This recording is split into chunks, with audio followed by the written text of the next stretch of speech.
전해드릴 소식은 우리의 불매운동, 여행 보이콧 운동으로 일본 기업들과 지자체가 어떤 피해를 받고 있는지에 대한 최신 정보와 우리나라에 대한 수출 규제는 정상적인 수출 관리 사항이라고 말하는 것과는 달리 뒤에서 뻔히 보이는 가증스러운 짓을 하고 있는 아베 정권의 실체에 대한 이야기입니다. BK 뉴스입니다. 일본의 기간통신사 지지프레스가 보도한 내용으로 일본 기업들이 어떤 상황에 놓여 있는지에 대한 최신의 정보를 확인하고 아베 정부가 얼마나 가증스러운지에 대해서도 이야기해 보겠습니다.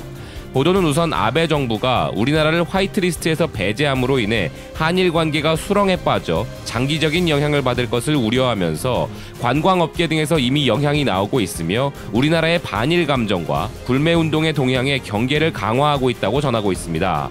그러면서 일본의 자동차 회사인 도요타의 결산 회견 후 임원과의 인터뷰를 통해 어떤 영향이 나올지 측정하기 어렵다며 경계심을 감추지 않은 점을 이야기했는데요.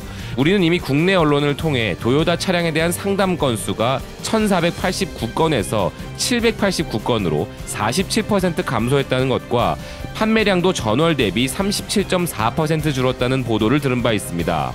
이런 소식에 대해 임원쯤 되는 사람이 모를 리 없겠지만 아베 정부의 눈치를 살피느라 이제 한국에 대한 무모한 공격은 그만하라, 그러다 우리 죽겠다라는 말은 못하는 애처로운 상황이라고 봐야 할 겁니다. 그리고 기사는 전체 방일 외국인의 20% 이상을 차지하는 우리나라의 반일 감정이 조장될 수 있다며 후쿠오카 현 등에서 나라를 잇는 고속선을 운항하는 JR 규슈그룹의 예를 들며 7월에는 우리나라의 이용자가 전년 동월 대비 30% 감소되었고 8월에는 40% 감소될 것 같다고 합니다.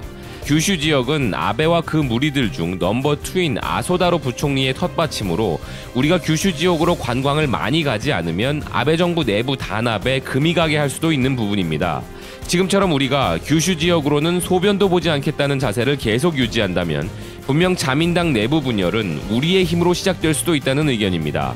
그리고 기사는 기린홀딩스와 같은 일본의 맥주 기업들의 사정도 설명하고 있는데요. 한국의 TV 광고를 전혀 할 수 없는 상황임은 물론이고 불매운동의 격화 등 현지 동향을 주시할 것이라는 관계자의 말을 전하고 있습니다.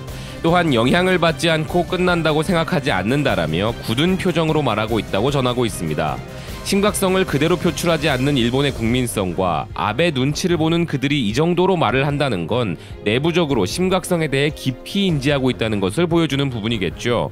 맥주 수요가 많은 계절에 일본 맥주 불매운동에 참여하시는 많은 분들과 판매 중지에 나서주신 중소상공인 여러분들의 힘으로 일본의 기업이 흔들리고 있습니다. 그리고 마지막으로 기사가 전하는 소식에서 아베 정권의 발표와는 다르게 지금 뒤에서 벌리고 있는 짓에 대해서 정확히 보여주고 있는데요. 한국 기업들에게 절대적으로 의존하는 반도체 재료 기업 스텔라 케미파는 불화수소의 한국 수출 허가가 나오지 않아 곤혹스럽다, 타 제품에 영향을 줄 수 있어 추가 규제의 내용 확인을 서두르고 있다라고 전하고 있습니다. 분명 일본의 경제 산업성과 여러 부처들의 발표대로라면 반도체 관련 세계 품목에 대해 포괄적 허가를 취소하는 것뿐 개별 허가에 대해서는 심사를 거친 후 정당한 민간 거래라고 확인된 것은 허용을 하겠다고 했지만 뒤에서는 이렇게 철저히 가로막고 있는 것이 현실이라는 것입니다. 우리나라에 대한 화이트리스트 배제 시행이 시작될 28일이 얼마 남지 않은 지금 실제로 시행이 된다면 가증스러운 아베 정권이 얼마나 앞과 뒤가 다른 행동을 더 해나갈지 짐작도 되지 않습니다.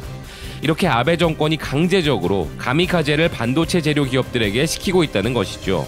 이러면서도 스가 요시히데 관방장관은 내각회의 후 기자회견에서 수출 관리의 적절한 운용에 대한 필요한 재검토이다, 일본 기업에 미치는 영향은 없다고 이야기하고 있습니다. 자국 기업의 피해가 없는 게 아니라 자국 기업 피해 따윈 상관이 없는 거겠죠. 그리고 이제 한국 수출로 먹고 사는 수많은 일본 기업들에게 자살 공격을 요구해 나갈 것입니다. 우리도 이런 가증의 끝을 보여주는 그들의 흉측한 모습을 끝낼 수 있도록 단순히 국가 간의 외교 문제라는 시선만으로 보실 것이 아니라 우리 모두의 지속적인 관심이 필요할 때입니다. 지금까지 BK 뉴스였습니다. 시청해주셔서 감사드립니다.